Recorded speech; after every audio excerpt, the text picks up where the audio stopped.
السلام علیکم ویورز، ہمارے چینل پر خوش آمدید۔ میں خود کو آئینے میں دیکھ رہی تھی۔ میں کافی خوبصورت لگ رہی تھی جب اچانک ہی میرے کمرے کا دروازہ کھلا۔ وہ میرے کمرے میں آ گیا۔ اسے دیکھ کر میں حیران ہو گئی تھی کیونکہ اس نے آتے ہی دروازہ لاک کر دیا تھا۔ میں نے اس سے کہا کہ یہ کیا حرکت ہے، ہوش میں تو ہو تم، جلدی سے دروازہ کھولو۔ کہنے لگا کہ نہیں پلیز میری بات سن لو، اس کے بعد جو مرضی کر لینا۔ وہ میرے قریب آنے لگا تھا۔ اچانک ہی اس نے میرا ہاتھ تھاما اور کہنے لگا کہ دیکھو میری بات سن، میں تم سے بہت محبت کرتا ہوں، تمہیں ساری زندگی خوش رکھوں گا، پلیز مان لو اور مجھ سے شادی پر راضی ہو جاؤ۔ میں حیران ہو گئی تھی۔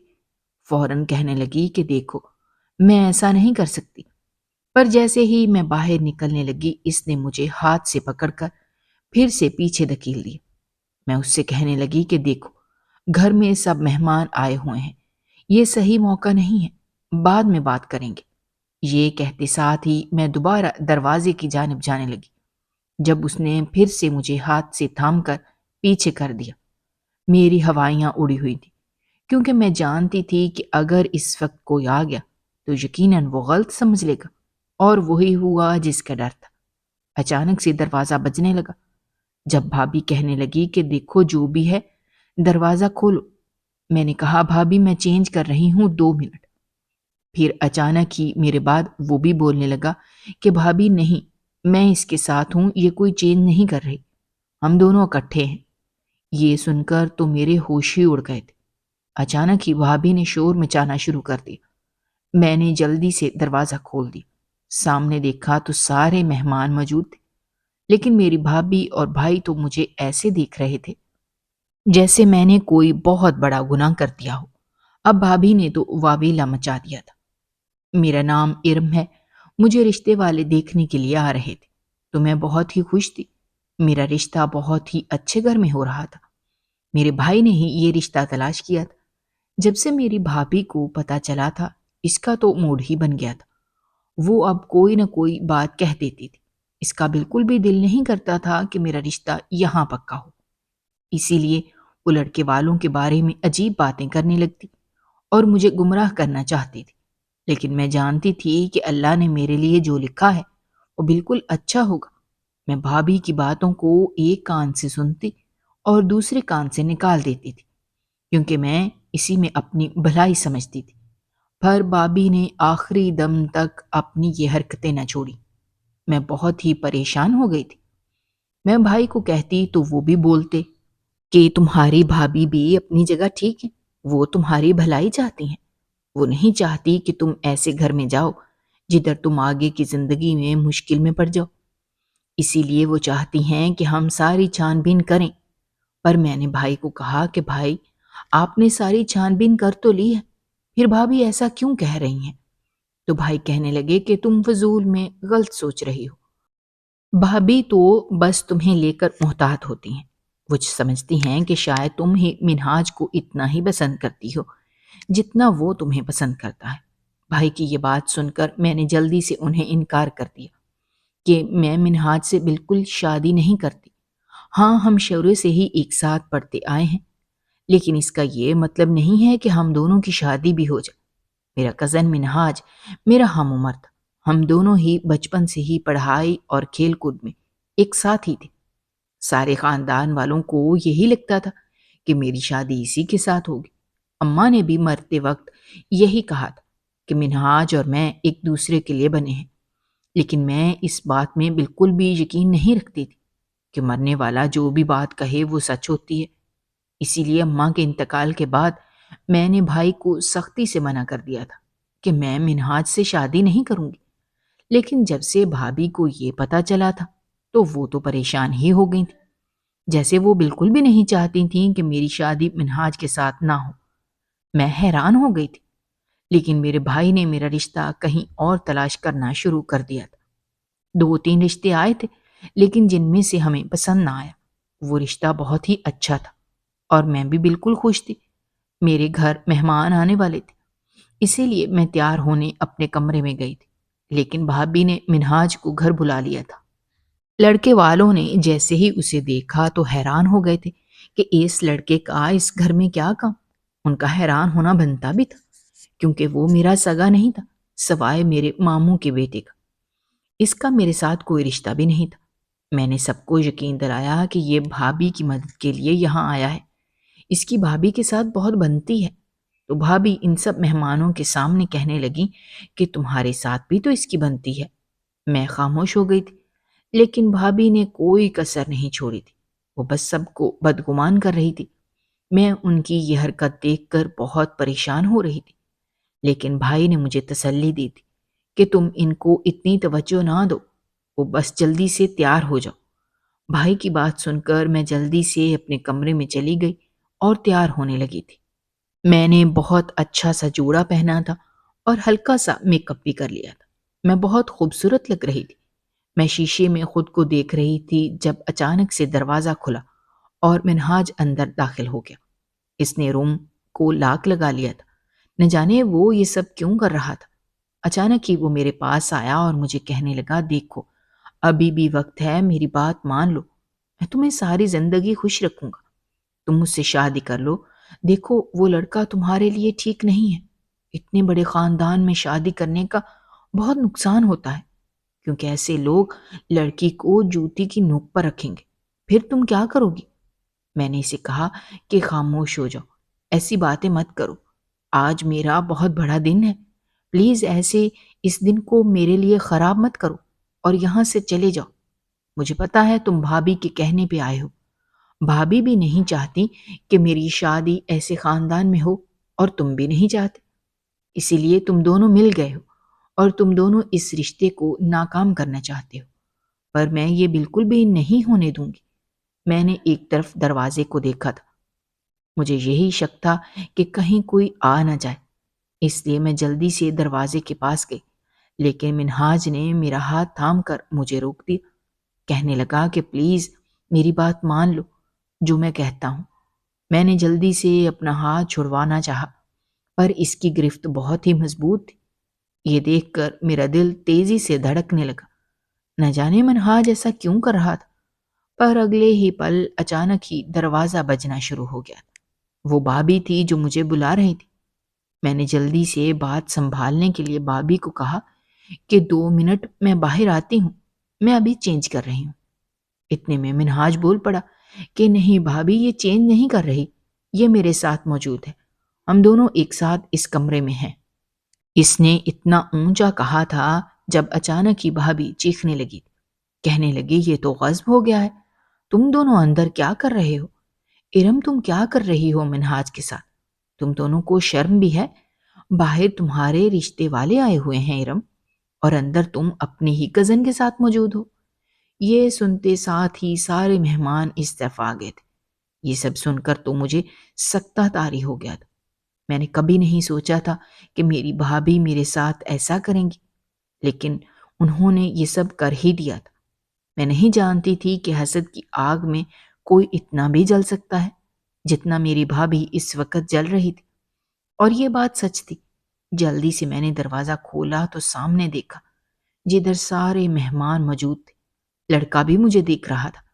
منہاج جلدی سے ہی باہر نکل گیا اور کہنے لگا کہ ہاں میں اس کے ساتھ شادی کرنا چاہتا تھا، لیکن اب اس جیسی لڑکی کے ساتھ تو میں بھی شادی نہیں کروں گا، اس نے خود مجھے اپنے کمرے میں بلایا تھا۔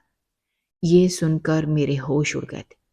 میں منہاج کو کہنے لگی کہ منہاج پلیز میری جان بخش دو، میری عزت کا سوال ہے، یہ سب مت کرو۔ پر منہاج وہاں سے باہر نکل گیا تھا۔ یہ دیکھ کر میں حیران ہو گئی تھی۔ لڑکے کی ماں کہنے لگی کہ بس بہت ہو گیا، اب ہم یہاں اور نہیں رک سکتے۔ یہ لڑکی تو عجیب ہے، اس کا تو کردار ہی اتنا برا ہے، یہ خود اپنے کزن کو اندر آنے کی دعوت دے رہی ہے، نہ جانے اس کے کتنوں کے ساتھ چکر ہوں گے، ہمیں تو یہ رشتہ بالکل بھی نہیں منظور۔ اس طرح وہ اب واپس چلے گئے تھے، جبکہ میں اسی جگہ ڈھہ گئی تھی۔ میرے بھائی مجھے شکی نظروں سے دیکھ رہا تھا۔ کہنے لگا کہ ارم تم نے کیا کر دیا؟ میں اتنے مان سے تمہارے لیے یہ رشتہ لے کر اور تلاش کر کے آیا تھا، پر تم نے کیا کیا؟ تم نے میرا بھروسہ توڑ دیا، تم نے اچھا نہیں کیا۔ میں نے بھائی کو کہا کہ بھائی نہیں، منہاج جھوٹ بول رہا ہے، ایسا بالکل بھی نہیں تھا، وہ تو خود میرے کمرے میں آیا تھا تو بھائی کہنے لگے کہ بس کر دو، میں کس پر یقین کروں؟ میں نے ایک نظر بھابھی کو دیکھا جو مجھے دیکھ کر ہنس رہی تھی، جیسے وہ اپنی جیت کا جشن منا رہی ہوں۔ وہ مجھے اس وقت زہر لگ رہی تھی۔ میں نے بھائی کو کہا کہ یہ سب بھابھی نے کیا ہے، وہی نہیں چاہتی تھی کہ میرا اچھی جگہ رشتہ ہو، اور اب وہ کامیاب بھی ہو گئی ہیں۔ بھابھی کہنے لگی کہ تم کیسی بات کر رہی ہو؟ دیکھنا میں تمہارا رشتہ خود تلاش کروں گی، تم بے فکر ہو۔ یہ لڑکے والے بالکل بھی ٹھیک نہیں تھے۔ منہاج آخر کیوں جھوٹ بولے گا؟ وہ تو بہت اچھا لڑکا ہے اور وہ تم سے محبت کرتا ہے، پھر وہ یہ سب کیوں کرے گا؟ بھابھی نے تو مجھے لاجواب کر دیا تھا۔ میں خاموش ہو گئی تھی۔ بھائی بھی وہاں سے چلے گئے تھے۔ مجھے ایسا لگ رہا تھا جیسے سبھی میرے خلاف ہو گئے ہوں۔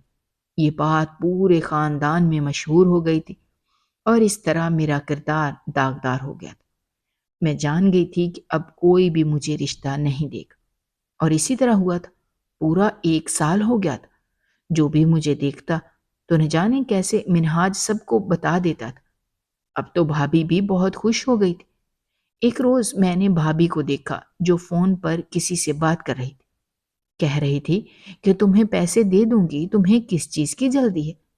میں کھا نہیں جاؤں گی۔ یہ سن کر میں چونک گئی تھی۔ یقیناً وہ منہاج کو پیسے دینے کی بات کر رہی تھی، اور یہی ہوا تھا۔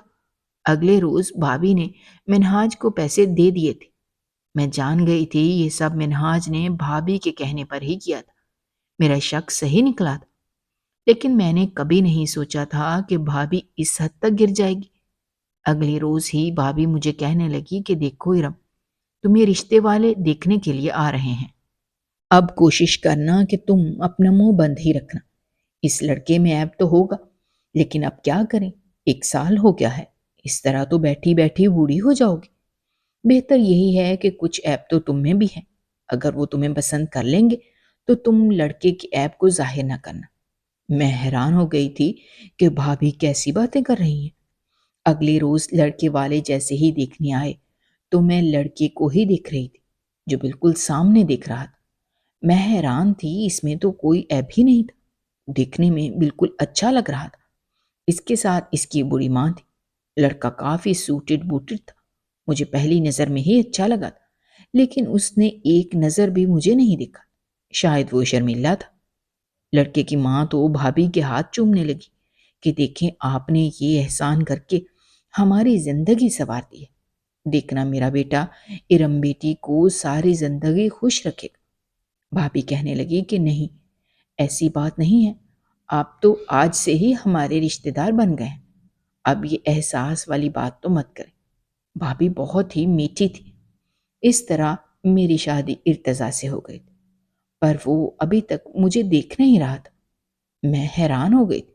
میں جب بھی اس سے بات کرتی تو وہ سامنے دیکھ کر ہی مجھے جواب دیتا، اس سے زیادہ تو میں اسے دیکھ ہی نہیں پاتی تھی۔ وہ جب آتا تو میں اپنے کمرے میں ہوتی تھی، اور جب جاتا تھا تب بھی میں اپنے کمرے میں چلی جاتی تھی۔ میں بس اسے تبھی دیکھ رہی تھی جب وہ ایک جگہ بیٹھا ہوا ہوتا تھا۔ میں بہت پریشان ہو گئی تھی۔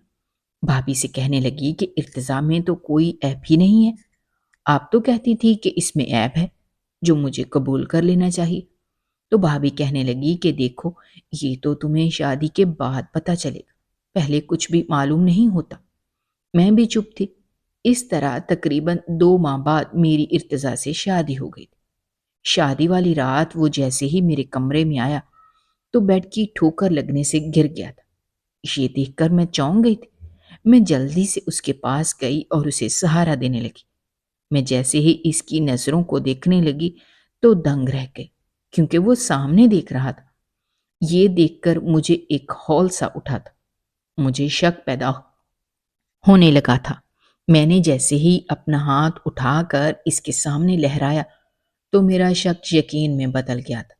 میں حیران ہو گئی تھی کیونکہ میرا شوہر تو اندھا تھا۔ مجھے ایسا لگ رہا تھا جیسے میں کسی کھائی میں گر گئی ہوں۔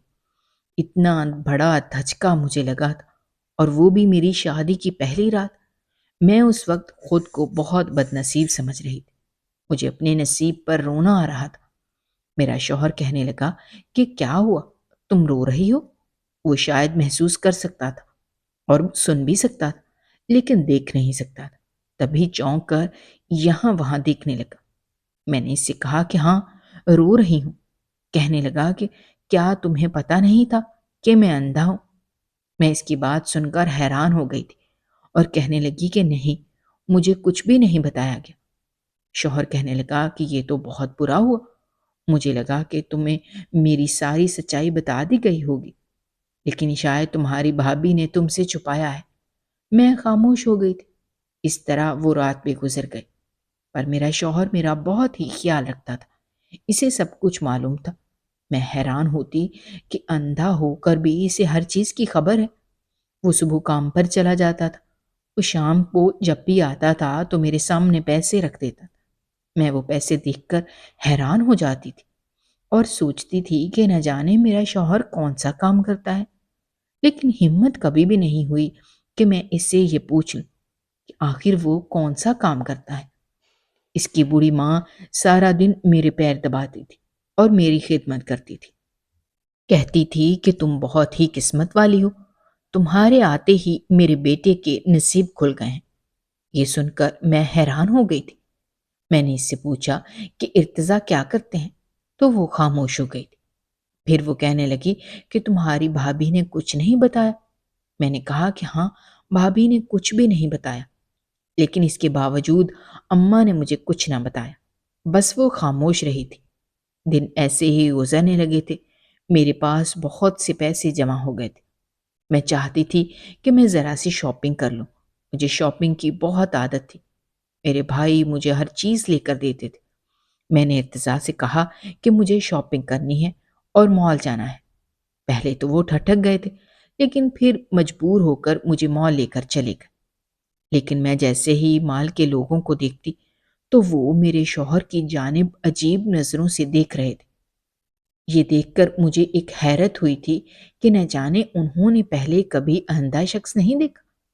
لیکن میرے شوہر کہنے لگے کہ دیکھو، میں جانتا ہوں کہ سب مجھے عجیب نظروں سے دیکھ رہے ہیں، پر تم یہ بات اپنے دل میں بند لینا۔ لوگوں کا تو کام ہے، وہ ایسے ہی ایک دوسرے کو جج کرتے ہیں۔ میں بھی اپنے شوہر کی بات سن کر خاموش رہی۔ اس طرح اب ہر مار کا معمول تھا۔ میں جب بھی مال جاتی تھی یا اس جگہ سے گزرتی تو لوگ ایسے ہی میرے شوہر کو دیکھتے تھے۔ وہ پھر دیکھ کر اپنی آنکھیں پھاڑتے تھے اور ایک دوسرے سے تبصرہ کرتے تھے۔ مجھے بہت عجیب لگ رہا تھا کہ نہ جانے وہ سب ایسا کیوں کرتے ہیں۔ میں جب اپنے شوہر کو بتاتی تو کہتے تھے کہ مجھے علم ہے، انہوں نے اندھے انسان کو پہلی بار دیکھا ہوگا شاید، اس لیے وہ ایسا کرتے ہیں۔ اس طرح میں خاموش ہو گئی، پر یہ ہر بار کا معمول تھا۔ ایک روز تو میں نے ٹھان ہی لیا تھا، مجھ سے برداشت نہیں ہو رہا تھا۔ شاید یہ اس وجہ سے تھا کیونکہ میں اپنے نصیب کی عادی ہو گئی تھی اور میں نے اپنے نصیب کو قبول کر لیا تھا۔ میں بالکل بھی برداشت نہیں کر سکتی تھی کہ کوئی میرے شوہر کو دیکھ کر مذاق اڑائے اور اس طرح آنکھیں پھاڑ کر دیکھے۔ اسی لیے میں نے فیصلہ کر لیا کہ اگر اب کسی نے بھی ایسا رد عمل کیا تو میں اسے ضرور جواب دوں گی۔ پھر ایک روز جیسے ہی ایک عورت نے میرے شوہر کو دیکھا تو وہ بھی آنکھیں پھاڑنے لگی تھی اور پھر مجھے دیکھ کر شرمندہ ہونے لگی۔ میں نے اپنے شوہر کو ایک جگہ بٹھا دیا اور اس عورت کا پیچھا کرنے لگی۔ وہ عورت کسی کو جا کر بتا رہی تھی۔ میں نے فوراً ہی اسے کہا کہ دیکھو، جو بات کرنی ہے وہ مجھ سے کرو، میرے شوہر کی باتیں کسی اور سے مت کرو۔ تو وہ عورت مجھے دیکھنے لگی اور کہنے لگی کہ دیکھو بیٹا، تم پر مجھے رحم آ رہا ہے، تم بہت ہی بھولی ہو، تمہیں کچھ نہیں پتا، تمہارے ساتھ بہت بڑا دھوکہ ہو گیا ہے۔ میں یہ سن کر حیران ہوتی تھی۔ ان سے پوچھنے لگی کہ کیسا دھوکہ؟ تو کہنے لگی کہ یہ تو تم اپنے شوہر سے ہی پوچھ لینا کہ وہ کیا کام کرتا ہے۔ میں یہ سن کر حیران ہو گئی تھی کہ نہ جانے میرا شوہر کیا کام کرتا ہے جو وہ عورت ایسی بات کر رہی تھی۔ میں اپنے شوہر کے پاس آ کر اس کو گھر لے گئی، پھر اس سے پوچھا کہ تم کیا کام کرتے ہو، آج مجھے بتا ہی دو، ہماری شادی کو اتنا عرصہ ہو گیا ہے، آج مجھ پر یہ راز فشاں کر ہی دو۔ مرتضیٰ کہنے لگا کہ دیکھو، وقت آنے پر میں تمہیں بتا دوں گا، میں جو بھی کام کرتا ہوں تمہیں اس سے کوئی سروکار نہیں ہونا چاہیے، میں تمہیں تو تمہارا خرچہ دیتا ہوں، تمہیں اور کیا چاہیے؟ میں اس کی بات سن کر حیران ہو گئی تھی۔ مجھے تو اب غصہ آنے لگا تھا کہ میں اس کی زندگی میں اس کا ساتھ دے رہی ہوں، لیکن وہ ہے کہ مجھے یہ بھی نہیں بتاتا کہ وہ کیا کام کرتا ہے۔ میں نے فیصلہ کر لیا تھا کہ اب اس چیز کا میں خود ہی پتہ لگاؤں گی۔ اسی طرح ایک روز جیسے ہی ارتضیٰ کام کے لیے صبح نکلا تھا، میں فوراً ہی چپکے سے اس کا پیچھا کرنے لگی۔ وہ جیسے ہی جا رہا تھا تو میں ویسے ہی اس کا پیچھا کر رہی تھی۔ وہ ایک آٹو میں بیٹھا تھا۔ آٹو والا اسے ایک مال کے پاس لے کر گیا تھا۔ میں حیران ہو گئی تھی، پر اگلے ہی پل میرے تو ہوش اڑ گئے تھے۔ میرا وجود لرز گیا تھا کیونکہ میرا شوہر اس مال کے واش روم میں چلا گیا۔ میں اب اس کا انتظار کرنے لگی، لیکن میں نے جیسے ہی اپنے شوہر کو دیکھا تو میں دیکھتی ہی رہ گئی تھی، کیونکہ وہ میرا شوہر نہیں بلکہ وہ تو ایک جوکر تھا۔ ہاں، وہ جوکر کی وردی میں تھا۔ اس نے جوکر کی وردی پہنی ہوئی تھی۔ ابھی تو میں اپنے وزن پر کھڑی تھی، لیکن جیسے ہی وہ کرتب کرنے لگا، وہ سب کا جی بہلانے لگا تو یہ دیکھ کر میرا کھڑا ہونا محال ہو رہا تھا۔ 2-3 بچے اس کے پاس آتے اور اس کو تنگ کرتے تھے، جبکہ میرے شوہر تو بالکل ہی خاموشی سے اپنا وہی کام کر رہے تھے۔ میرے آنسو نکلنے لگے تھے کہ میں یہ سب کیا دیکھ رہی ہوں۔ میں حیران ہو گئی تھی۔ چند لوگوں نے میرے شوہر کو پیسے تھما دیے تھے۔ وہ میرے شوہر نے اپنے سامنے بنی پاکٹ میں ڈال دیے تھے۔ اس طرح شام تک میرا شوہر اسی مال کے ارد گرد گھومتا رہا تھا اور بچوں کو اپنی جانب راغب کرتا تھا۔ میرے شوہر کے پاس ایک باجا تھا، وہ بجا کر سب کو اپنی جانب راغب کرتا تھا۔ اس طرح بچے میرے شوہر کے پاس آتے تھے اور کوئی نہ کوئی تو میرے شوہر سے تصویر بھی لے لیتے تھے۔ جب شام ہو گئی، میرے شوہر واش روم میں گیا۔ اس نے وہ لباس چینج کیا اور پھر سے اپنے حلیے میں آ گیا تھا۔ اب وہ اپنے پیسے اسی آٹو والے کو دکھا رہا تھا، جو اسے گن کر بتا رہا تھا کہ اس نے کتنی کمائی کی ہے۔ یہ دیکھ کر میرا شوہر خوش ہو گیا تھا۔ میں دور سے ہی یہ سارا نظارہ دیکھ رہی تھی۔ آج میں جان گئی تھی کہ میرے شوہر کیا کام کرتے ہیں، لیکن مجھے شرمندگی نہیں بلکہ مجھے تو فخر ہو رہا تھا، کیونکہ مجھے تو یہی لگتا تھا کہ شاید وہ غلط کام کرتے ہوں گے، پر یہ کام تو بالکل ٹھیک تھا۔ مجھے اس عورت پر بہت غصہ آ رہا تھا جس نے مجھے فضول میں ہی شک میں مبتلا کر دیا تھا۔ میرا دل کیا تھا کہ اگر وہ عورت مجھے پھر سے ملے گی تو میں ضرور اس کو منہ توڑ جواب دوں گی۔ اس طرح ایک روز میں پھر سے اس مال گئی، لیکن وہی ہوا جو ہر بار ہوتا تھا۔ لوگ میرے شوہر کو عجیب نظروں سے دیکھنے لگے تھے، پر اس بار تو میں نے فیصلہ کر لیا تھا۔ اچانک ہی مجھے وہی عورت دکھائی دی۔ آج میں جان گئی تھی کہ وہ عورت تو ایک سیلز وومن ہے جو کسی دکان میں کام کرتی ہے۔ میں نے اسے کہا کہ تم میرے شوہر کو ایسے کیوں دیکھتی ہو؟ تو کہنے لگی کہ میں نے آپ کو پہلے بھی بتایا ہے، آپ کا شوہر بہت غلط کام کرتا ہے۔ میں نے اس سے کہا کہ دیکھو، مجھے سب پتہ چل گیا ہے، میرے شوہر بالکل بھی غلط کام نہیں کرتے۔ جوکر بن کر دوسروں کا جی بہلانا کیا غلط کام ہے؟ یہ تو حق حلال کی کمائی ہے۔ اسے غلط کام تم کیوں کہہ رہی ہو؟ تو وہ عورت پہلے تو حیران ہو گئی تھی، پھر کہنے لگی کہ آپ کیسی باتیں کر رہی ہیں؟ اتوار کو اس مال میں آنا اور دیکھ لینا کہ آپ کے شوہر کیا کام کرتے ہیں۔ میں نے اس سے کہا کہ اتوار کو تو میرے شوہر چھٹی کرتے ہیں، وہ تو اپنے دوستوں کے ساتھ جاتے ہیں۔ تم یہ کیسی بات کر رہی ہو؟ تو وہ عورت خاموش ہو گئی تھی۔ وہ کہنے لگی کہ آپ کے شوہر آپ سے جھوٹ بولتے ہیں۔ وہ اتوار کو کیا کام کرتے ہیں انہوں نے آپ کو نہیں بتایا، لیکن اس مال کے سب لوگوں کو پتا ہے۔ یہ وہ اصل میں کون ہے؟ میں حیران ہو گئی تھی۔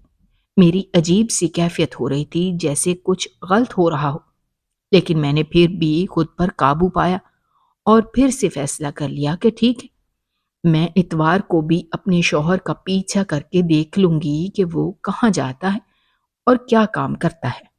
ایسے لگ رہا تھا جیسے اس بار بھی میرا شوہر وہی کام کرتا ہوگا۔ جیسے ہی اتوار کا دن آیا تو میرا شوہر تیار ہونے لگا تھا۔ اس نے صاف ستھرے کپڑے پہنے اور کہنے لگا کہ دیکھو، میں اپنے دوستوں کے ہاں جا رہا ہوں، اماں کا خیال رکھنا۔ وہ یہ کہہ کر باہر چلا گیا تھا، لیکن اماں تو نیند میں تھی۔ یہ دیکھتے ہی میں نے جلدی سے ہی باہر نکل کر اس کا پیچھا کرنا شروع کر دیا تھا۔ وہ نہ جانے کہاں جا رہا تھا۔ وہ پھر سے اسی آٹو میں بیٹھ گیا تھا وہ آٹو والا بھی اس کا دوست تھا، تبھی وہ اس کا وفادار تھا اور اسے کبھی بھی دھوکہ نہیں دیتا تھا۔ یہ بات مجھے بہت اچھی لگی تھی، لیکن اب وہ آٹو نہ جانے کہاں جا رہا تھا۔ یہ دیکھ کر میں حیران ہو گئی تھی، کیونکہ اس بار وہ آٹو اسی مال کے سامنے پہنچا تھا، لیکن اچانک وہ کیا کرنے والا تھا، پر اس بار وہ آٹو مال کی پچھلی جانب جانے لگا۔ یہ دیکھ کر مجھے سمجھ نہ آئی، میرا شوہر وہاں سے اتر گیا تھا، 3-4 لوگ اور بھی وہاں تھے، شاید وہ میرے شوہر کے دوست تھے، لیکن کچھ ہی دیر بعد وہ سب بھی ایک طرف جانے لگے تھے۔ لیکن یہ دیکھ کر میرے ہوش اڑ گئے تھے، کیونکہ وہ جدھر جا رہے تھے وہ ایک جھونپڑی تھی۔ کچھ دیر بعد ہی وہ سب جھونپڑی سے باہر نکلے۔ یہ دیکھ کر میرا ضمیر کانپ گیا تھا، کیونکہ ان لوگوں کے کپڑے پھٹے پرانے اور بدبودار تھے۔ میں حیران ہو گئی تھی کہ میرے شوہر ایسی حالت میں کیسے ہو سکتے ہیں۔ وہ سبھی عجیب حالت میں تھے، مجھ سے پہچاننا ناممکن تھا۔ میں شوہر کو مشکل سے پہچان رہی تھی، کیونکہ اس کا چہرہ بھی گندگی سے اٹا ہوا تھا۔ میں حیران تھی کہ نہ جانے میرے شوہر نے اپنی ایسی حالت کیوں بنا لی ہے۔ میں جبکہ چھپ کر ان سب کو دیکھ رہی تھی، پر وہ سب مجھے دیکھ ہی نہیں سکتے تھے۔ اچانک ہی وہ مال کی پچھلی جانب گئے اور پھر انہوں نے ایک رف سا کپڑا بچھایا تھا۔ وہ سبھی وہاں پر بیٹھ گئے تھے۔ میں تو کافی پریشان ہو گئی تھی، لیکن اگلے ہی لمحے میں نے جیسے ہی ان سب کو وہ غلیظ حرکت کرتے ہوئے دیکھا تو میرا وجود لرزنے لگا تھا۔ میں نے کبھی نہیں سوچا تھا کہ میں یہ سب اپنی آنکھوں سے دیکھوں گی اور یہ سب کرنے والا میرا اپنا شوہر ہوگا۔ میرے آنسو نکلنے لگے تھے۔ مجھے اب اس عورت کی باتیں بالکل ٹھیک لگ رہی تھیں۔ میں پچھتا رہی تھی، کیونکہ میں جان گئی تھی کہ میری شادی کسی عام انسان سے نہیں ہوئی۔ مجھے بہت پچھتاوا ہو رہا تھا۔ میں جان گئی تھی کہ میری بھابھی نے میری زندگی مکمل طور پر تباہ کر دی ہے۔ اسی لیے تو وہ اب مطمئن تھی۔ میرا شوہر صرف آنکھوں سے اندھا نہیں، بلکہ وہ ضمیر کا بھی اندھا ہو گیا تھا۔ مجھے بہت پچھتاوا ہو رہا تھا۔ اسی پچھتاوے کے ساتھ میں واپس گھر چلی آئی تھی۔ میں اب اپنے شوہر سے نظریں بھی ملا نہیں پاتی تھی۔ میں جان گئی تھی کہ میرا شوہر کیسے روز ہی میری جھولی میں وہ پیسے رکھتا تھا، کیونکہ وہ پیسے غلط طریقے سے کماتا تھا۔ میں ابھی بھی وہ منظر یاد کر کے آنسو بہا رہی تھی، کیونکہ میرا شوہر تو لوگوں کے سامنے بھیک مانگ رہا تھا۔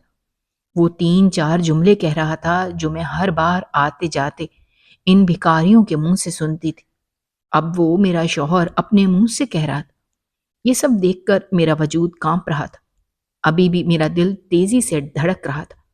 مجھے سمجھ نہیں آ رہی تھی کہ میں کیا کروں۔ میری شادی ایک عام انسان سے نہیں، بلکہ ایک اندھے بھکاری سے ہوئی تھی۔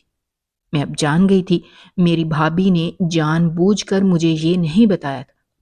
میں بہت افسوس کر رہی تھی کہ خدا نے مجھے کیسی بھابھی سے نوازا ہے، جس کو میری اتنی بھی پرواہ نہیں تھی۔ وہ خود تو میرے بھائی کے ساتھ عیش کر رہی تھی، لیکن یہاں اس نے میری زندگی تباہ کر دی تھی۔ مجھے منہاج پر بہت ہی غصہ آ رہا تھا، لیکن میں نے فیصلہ کر لیا تھا، ایسے انسان کو میں چھوڑ کر ہی دم لوں گی۔ جیسے ہی وہ رات کو گھر آیا تو اس نے پھر سے میرے سامنے وہ پیسے رکھ دیے، لیکن اس بار میں نے اس کا سامنا کیا اور میں نے اس سے کہا کہ یہ پیسے ناجائز طریقے سے کمائے گئے ہیں۔ میں ایسے پیسے بالکل بھی نہیں لے سکتی۔ تم یہ پیسے اپنے پاس ہی رکھو۔ وہ پہلے تو حیران ہو گیا، پھر کہنے لگا کہ کیا ہو گیا ہے؟ تم ایسی باتیں کیوں کر رہی ہو؟ کیا میں نے تمہارا دل دکھایا ہے؟ لیکن میری آواز تو میرے گلے میں ہی اٹک گئی تھی، مجھ سے کچھ بولا ہی نہیں جا رہا تھا۔ میں نے جلدی سے اپنا سامان باندھا، واپس گھر آ گئی تھی۔ بھابھی اور بھائی کو میں نے کچھ نہیں بتایا تھا۔ بھابھی تو مجھے دیکھ کر بھائی کو کہنے لگیں کہ دیکھا، میں نے کہا تھا نا کہ یہ زیادہ دیر تک اپنے سسرال نہیں ٹکے گی۔ یہ ایسی ہی ہے، جس کا دل کہیں اور لگا ہو وہ کہاں اپنے شوہر کے ساتھ رہ سکتی ہے۔ یہ سن کر تو میں بول ہی پڑی تھی۔ میں نے بھابھی کو کہا کہ بھابھی آپ نے میرے ساتھ اچھا نہیں کیا۔ میں نے بھائی کو ساری بات بتا دی تھی۔ بھائی کو ابھی بھی یقین نہیں تھا۔ کہنے لگے کہ تم کیسی باتیں کر رہی ہو، تمہاری بھابھی ایسا نہیں کر سکتی۔ جب اچانک ہی میں نے سامنے دیکھا وہاں منہاج کھڑا تھا۔ بھابھی حیران ہو گئی تھی، ان کے چہرے کی ہوائیاں اڑ گئی تھی۔ جب ہی کہنے لگی کہ منہاج تم یہاں کیا کر رہے ہو؟ منہاج بھاری قدموں سے اندر آیا اور کہنے لگا کہ ارم مجھے معاف کر دو، مجھ سے بہت بڑی غلطی ہو گئی ہے۔ میں لالچی بن گیا تھا۔ پیسوں نے میری آنکھوں پر پٹی بندھ گئی تھی۔ مجھے کچھ بھی نظر نہیں آ رہا تھا۔ آج میں تمہاری صفائی میں سب کچھ کہوں گا۔ میں معافی چاہتا ہوں، میرے ساتھ بہت برا ہو گیا۔ مجھے یہ سب نہیں کرنا چاہیے تھا۔ بھائی اس کی باتیں سن کر حیران تھے، کہنے لگے کہ تم نے کیا کیا ہے اور تم یہ سب کیوں کہہ رہے ہو؟ بھائی کی بات سن کر اس نے سب کچھ بتا دیا تھا۔ بھائی کو یقین نہیں آ رہا تھا۔ وہ عجیب نظروں سے بھابھی کو دیکھ رہے تھے۔ اس سے پہلے تو بھائی نے منہاج کو واپس گھر بھیجا تھا، اور پھر بھابھی کو کہنے لگے کہ دیکھو، اس سے پہلے کہ میں کوئی اور قدم اٹھاؤں، تم میرے سامنے سے چلی جاؤ۔ بھابھی پریشان ہو گئی تھی۔ وہ ہاتھ جوڑ کر معافی مانگنے لگی کہ مجھے معاف کر دو، میں نے نہ جانے کیسے یہ سب کر دیا، لیکن میرا وہ ارادہ نہیں تھا۔ جب بھائی نے انہیں چپ کروایا اور کہنے لگے کہ خبردار، جو تم نے ایک لفظ بھی کہا، تم چلی جاؤ یہاں سے، ورنہ میں کچھ غلط کر دوں گا، میرے منہ سے کچھ غلط نکل جائے گا۔ میں نہیں چاہتا کہ میرے بچوں کی ماں ان سے الگ ہو جائے۔ بھابھی نے جیسے ہی یہ سنا تو وہ سمجھ گئی تھی کہ انہیں یہاں سے اپنے میکے چلے جانا چاہیے۔ انہوں نے جلدی سے اپنا سامان پیک کیا اور وہ اسی وقت وہاں سے چلی گئی تھی۔ میری دنیا برباد ہو چکی تھی۔ میں نے ارتضیٰ سے تو طلاق لے لی تھی، لیکن اب میں جان گئی تھی مجھ سے کوئی بھی شادی کرنے کو تیار نہیں ہوگا۔ میں نے منہاج کو ابھی بھی معاف نہیں کیا تھا، اور نہ ہی میں بھابھی کو کبھی معاف کر سکتی تھی۔ رات کو بھائی میرے پاس آئے اور ہاتھ جوڑ کر میرے سے معافی مانگنے لگے کہ مجھے معاف کر دو۔ میں نے نہ جانے ایسا کیا غلط کام کیا تھا کہ مجھے ایسی لڑکی ملی۔ تمہاری بھابھی اچھی نہیں ہے، اور میں نے تم پر یقین نہیں کیا اور اپنی بیوی پر یقین کر لیا۔ مجھے معاف کر دو، مجھے ایسا نہیں کرنا چاہیے تھا۔ میں نے جلدی سے ہی اپنے بھائی کے ہاتھ پکڑ کر نیچے کیے تھے اور ان سے بولی کہ نہیں، آپ کو معافی مانگنے کی ضرورت نہیں ہے۔ میرے لیے اس سے بڑھ کر خوشی کی بات نہیں کہ آپ مجھے واپس مل گئے ہیں۔ میں نے آپ کا مان کبھی نہیں توڑا تھا، اور نہ ہی آئندہ کبھی میں آپ کا مان توڑ سکتی ہوں۔ میں فوراً ہی ان کے گلے لگ کر پھوٹ پھوٹ کر رونے لگی تھی، لیکن آج میں بالکل مضبوط بن گئی تھی، کیونکہ میں جان گئی تھی کہ میرا بھائی ہمیشہ میرے ساتھ اور آگے بھی میرے ساتھ رہے گا۔ اس طرح میرے بھائی نے اب زندگی کے ہر موڑ پر میرا ساتھ دیا تھا۔ میں بہت آگے بڑھ گئی تھی۔ بھابھی نے تو بہت معافی مانگی تھی۔ بالآخر میں نے بھائی کی خاطر بھابھی کو معاف کر دیا تھا۔ اگر آپ کو ہماری کہانیاں پسند آ رہی ہیں تو ہمارے چینل کو سبسکرائب کیجیے، ویڈیوز پر کمنٹ کیجیے اور شیئر کیجیے۔ شکریہ۔